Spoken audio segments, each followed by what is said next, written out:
Thank you so much, Mary.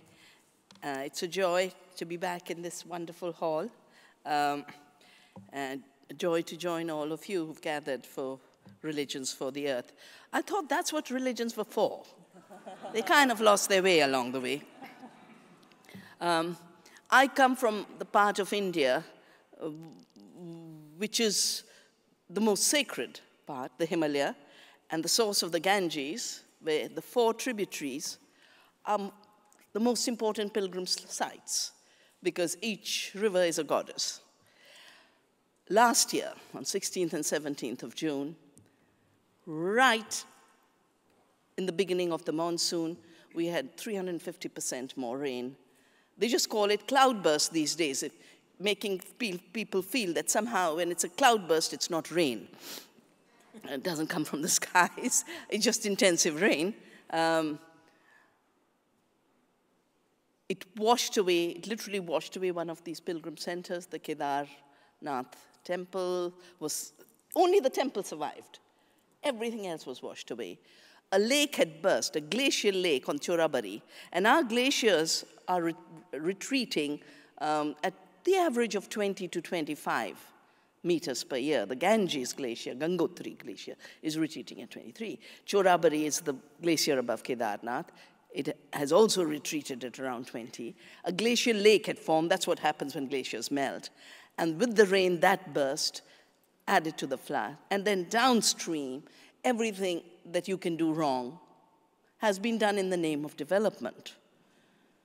We've renamed our beautiful state from being the sacred Himalaya to being the Himalaya for energy production, where every inch of the river is being dammed and put into barrages.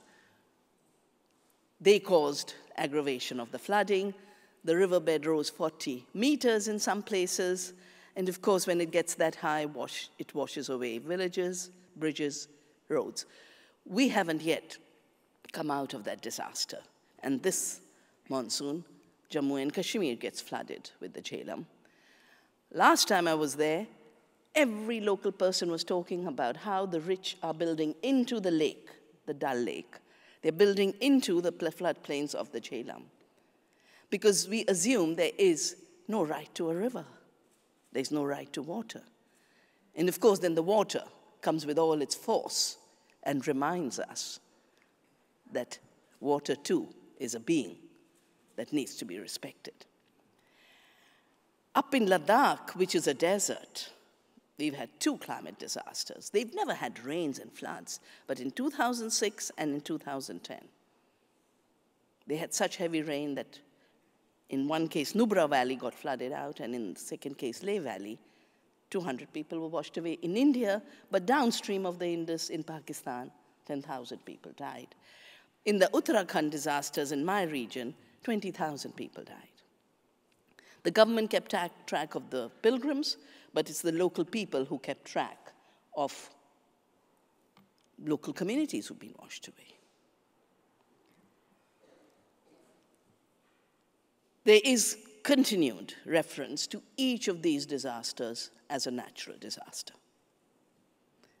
But there's nothing very natural about it.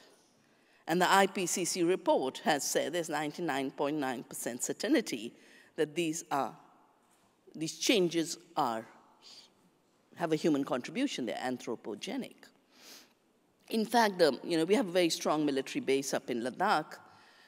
Their data is showing already a 4-degree increase in temperature up in those high mountains, which is why the glacial melt is faster. The part of my work that Mary introduced made me start seeing the connections between how we treat the soil and the seed and climate change. First, because 40% of the emissions that are accounted for in greenhouse gases come from the way we produce and distribute food. Carbon dioxide from the giant machinery that replaces people and basically uses energy slaves. It's not that those giant combine harvesters are working without energy. It's just that we don't see the number of people and their footprint that's being put on the planet. The huge transport of food. I mean, I get shocked when I come to this country to see trucks bringing frozen bread, frozen bread and frozen croissant. No, stuff that is then sold as fresh outside. But behind each of these fake fresh is thousands of miles of food miles. We're eating oil.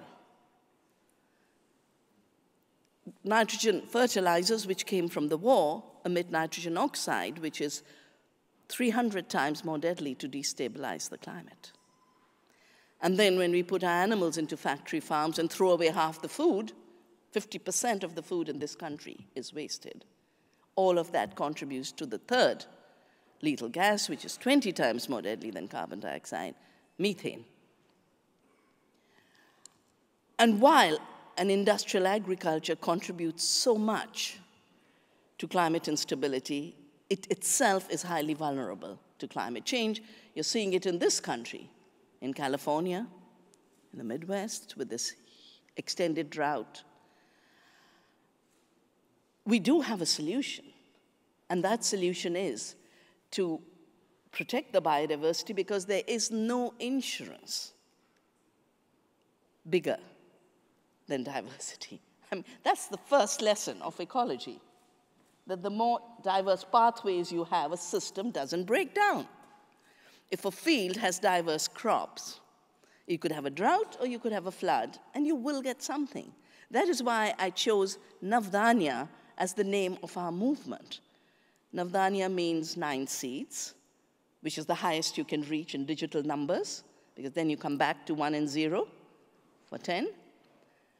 But it also, as spoken in Hindi, means the new gift. And we see it as the new gift of the earth, new gift of diversity, the new gift of the commons to save and share. I started Navdanya because we were getting new technologies that prevent the seed from renewing and new legal structures to make it illegal to save seeds.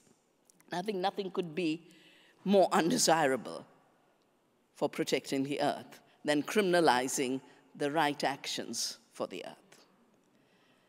So on our farm in Dehradun,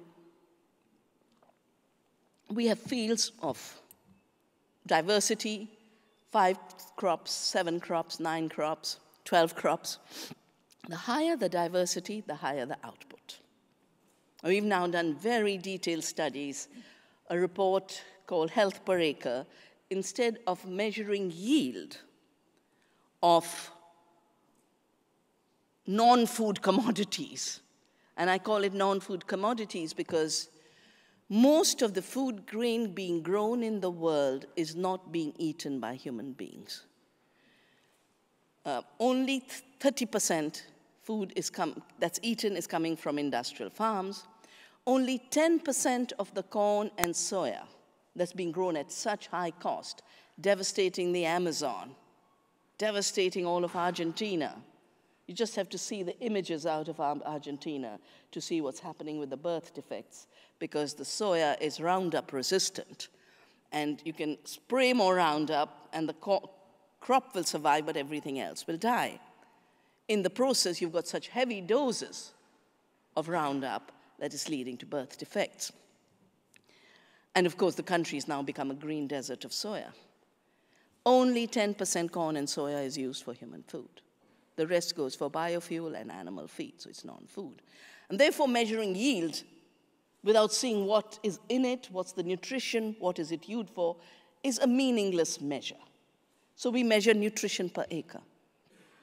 And the higher the diversity, the more the nutrition per acre. Makes sense, because different plants give you different nutrition. You're not producing nutritionally empty commodities. And we can produce 2 times the food needed by India by going ecologically intense and biodiversity intense. The world could produce 2 times the food we need, according to every United Nations study. But this would not just give us more food. It would conserve biodiversity, it conserves the soil, it reduces water use. 75% water is being wasted in industrial agriculture. And in addition, it solves 100% of the emissions problem. You can absorb that much carbon dioxide into the soil by returning organic matter, living organic matter, because there's a new trick up in the air to push pollutants and waste as carbon enrichment of the soil. There are new tricks to have trade in soil carbon, as if the nitrogen in the soil doesn't matter, and the phosphorus doesn't matter, and the magnesium doesn't matter. I call it carbon reductionism, one more narrowing of the mind. The word for climate and weather in India, that thing is moving way too fast right now, but I'm going to round up. Not round up. But weather cycles in India are called ritu. And they say we used to have 8. I'm familiar with 4. Now I don't know what will be the weather tomorrow. But ritu is derived from rita. Rita means the right action. That's what this climate disaster is calling us for. Not just a little change in carbon emissions, not just a little change in a little bit of energy supply. Now it's talking about moving humanity out from creating so much harm to the planet, as well as to such large portions of our brothers and sisters who've had no role in contributing to the disaster. That is the climate injustice, that those who are suffering most, up in the Himalaya, or up in Philippines, or up in coastal areas or small islands, have not contributed to this disaster. And it does mean that faiths must increase their power as social players to shift the equation away from corporate greed and corporate bullying that is coming in the way. Thank you.